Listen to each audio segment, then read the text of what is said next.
André Rajoelina a donc prêté serment devant les membres de la Cour constitutionnelle réunis en audience. Un événement très couru ici à Antananarivo où l'on a noté une forte représentation internationale. 5 chefs d'État en exercice participaient à cette investiture ainsi que 35 pays représentés, 35 pays et organisations représentées pour l'apothéose ici au stade Marmassina d'Antananarivo.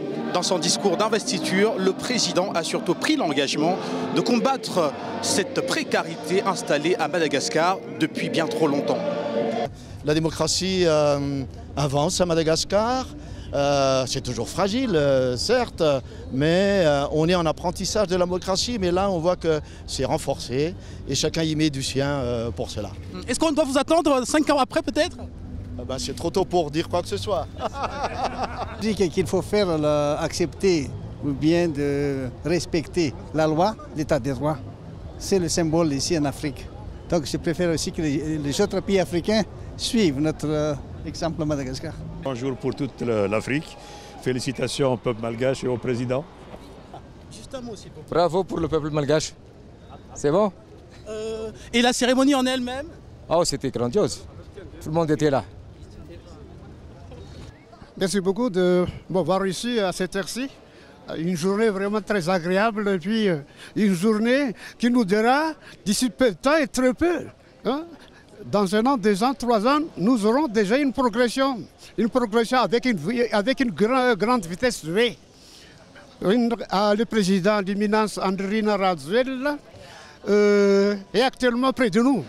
Et il est prêt à tout prix de véhiculer l'économie, l'industrie et puis le social. C'est pour cela que Madagascar a actuellement un bon et sérieux président. Merci. L'initiative émergence à Madagascar, c'est vraiment complet le développement de Madagascar. Et je vous remercie, Son Excellence, le président Andrina Rajoelina. Et nous sommes membres ou victimes du 7 février. Bon, ce qu'on peut retenir, c'est que le peuple africain, les pays africains, nous pouvons organiser les élections en respectant nos propres lois et faire des élections qui sont transparentes et qui sont dans un climat apaisé surtout. Parce que je pense que chaque dirigeant qui s'installe au pouvoir n'a pas besoin de commencer à diriger avec des crises, avec des casses, avec de tant de morts, comme on en voit parfois. Donc c'est une bonne leçon, voir quand même l'élection qui s'est passée ici avec une passation de pouvoir qui vient de se faire en toute tranquillité, sans casse. Et je pense qu'il y a lieu de féliciter. Donc c'est un message que l'Afrique donne encore une fois parce qu'il y a aussi des pays où il y a eu des transitions très paisibles, démocratiques. Donc c'est un message aussi d'encouragement à continuer dans cette ligne.